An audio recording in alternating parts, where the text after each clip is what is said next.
সবচেয়ে বেশি অস্বাস্থ্যকর এখানে প্রচুর তেলাপোকা পাওয়া গিয়েছে। উনি অনুমোদনহীন বেকিং পাউডার ব্যবহার করছেন।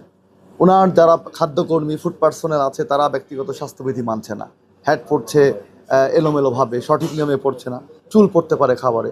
তো পুরো এনভায়রনমেন্টটাই আসলে এটা অস্বাস্থ্যকর।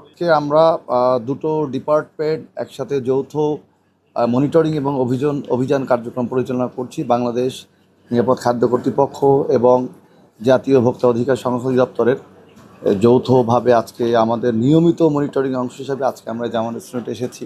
তো এখানে মনিটরিং আমরা নিবিড় মনিটরিং করেছি। তো আমরা এখানে ব্যক্তিগত স্বাস্থ্যবিধি থেকে শুরু করে খাদ্য উৎপাদন, প্রক্রিয়াকরণ, সংরক্ষণ এবং তার ক্লিনিং প্রসেস প্রত্যেকটা জায়গায় আমরা বেশ ত্রুটি পেয়েছি। আমি যদি একটু বিস্তারিত অবহিত করি জনস্বার্থে, যে আমরা তার খাদ্য স্থাপনায় প্রচুর তেলাপোকা বিরাজ করছে, বিচরণ করছে, অর্থাৎ তার মেঝে খাদ্য সংরক্ষণ করছে, প্রত্যেকটা জায়গায় প্রচুর তেলাপোকা। পাশাপাশি তার খাদ্যকর্মীদের ব্যক্তিগত স্বাস্থ্যবিধি তারা মানছে না, তারা হেয়ারনেট পরিধান করেছে কিন্তু এরা সঠিক শিষ্টাচার মেনে পড়ে নেই। তারা যে ক্লিনিং সামগ্রী ব্যবহার করছে, ডিটারজেন্ট দিয়ে তারা প্লেট বা অন্যান্য থালা বাসন পরিষ্কার করছে, যেখানে ডিশওয়াশিং ম্যাটেরিয়াল ব্যবহার করার কথা। পাশাপাশি বদ্ধ পানিতে তারা প্লেট পরিষ্কার করছে, এটাও আসলে স্বাস্থ্যসম্মত নয়। ইভেন তার যে টোটালি এটা নোংরা অস্বাস্থ্যকর পরিবেশে খাবার প্রক্রিয়াকরণ সংরক্ষণ করছে। তার প্রত্যেকটা খাদ্য স্থাপনায় প্রচণ্ড গন্ধ এবং খুবই এলোমেলো বিশৃঙ্খলা। এর পাশাপাশি তিনি খাদ্য তৈরিতে বিভিন্ন অনুমোদনহীন বিভিন্ন উপাদান বা পণ্য ব্যবহার করছে। বেকিং পাউডারটা ব্যবহার করছে, এটা আমরা দেখেছি, যেটা কোনো অনুমোদন বিএসটিআই কর্তৃক কোনো অনুমোদন নাই। তো সব কিছু বিবেচনায় নিয়ে আমরা তাকে একটা নির্দিষ্ট সময় দিয়েছি যে তারা সে সংশোধন হবে, অর্থাৎ তিনি একটা রেগুলার প্রক্রিয়ার মধ্যে আসবে, নিয়মবিধি মেনে খাদ্যের নিরাপদতা নিশ্চিত করবে এবং ভোক্তা অধিকার মেনেই ব্যবসা করতে হবে। এই কমিটমেন্ট তিনি আমাদেরকে দিয়েছেন। তো আমরাও তার এই কমিটমেন্টে বিশ্বাস করতে চাই বা রাখতে চাই যে তিনি পুরোপুরি এটা সংশোধন করে শতভাগ তিনি ঠিকভাবে ব্যবসা পরিচালনা করবেন। তো সব কিছু বিবেচনায় নিয়ে আমরা ভোক্তা অধিকার সংরক্ষণ আইন 2009 অনুযায়ী এই প্রতিষ্ঠানকে 50,000 টাকা অর্থদণ্ড দিয়েছে।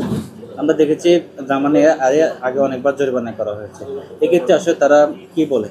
আমরা আপনারা সঠিক দেখেছেন যে এর আগেও আমরা বিভিন্ন অপরাধ আইন প্রয়োগ করেছি। তো আসলে আমাদের এই সংশোধনী প্রক্রিয়া বা এটা চলমান। তিনি কিছু পরিবর্তন এনেছেন, আগের চেয়ে কিছুটা ডেভেলপ হয়েছে, কিন্তু পুরোপুরি আপ টু দ্য মার্কস তিনি এখনও আনতে পারেন নাই।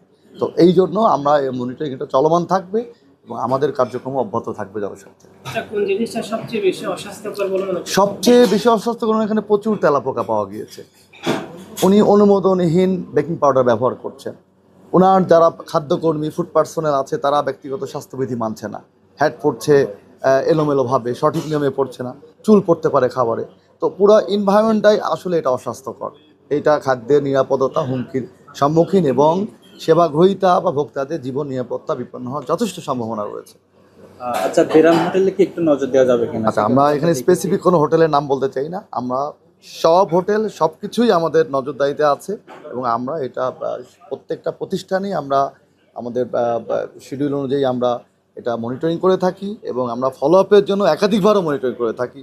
আমরা পরামর্শ দিই, কালেকটিভ মেজারের জন্য যা যা করণীয় সেই পরামর্শ দিয়ে থাকি। আমরা ট্রেনিং করে থাকি, সচেতনমূলক সভা করে থাকি বিভিন্ন স্টেক হোল্ডারদের সাথে। জনস্বার্থে এবং ভোক্তা স্বার্থে খাদ্যের নিরাপত্তা নিশ্চিতের জন্য আমাদের এই দুই দপ্তরের কার্যক্রম এটা চলমান আছে এবং জনস্বার্থে চলমান থাকবে।